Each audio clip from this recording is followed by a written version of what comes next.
हिंदू कॅलेंडरनुसार यंदा भाद्रपद महिन्यातील कृष्ण पक्ष अमावस्या तिथी मंगळवार दिनांक 1 ऑक्टोबर रोजी रात्री 9:39 सुरू होणार आहे।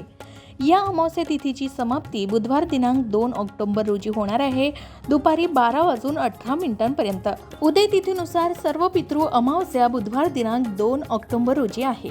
या दिवशी ब्रह्मयोग, सर्वार्थ सिद्धी योग आणि इंद्रयोग असे 3 शुभयोग तयार होत आहेत। या दिवशी लाभ उन्नती मुहूर्त सकाळी 6:15 पासून ते 7:44 आहे।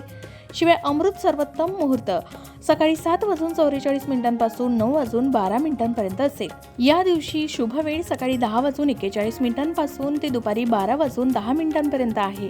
4 सामान्य मुहूर्त दुपारी 3:08 पासून ते 4:37 आहे।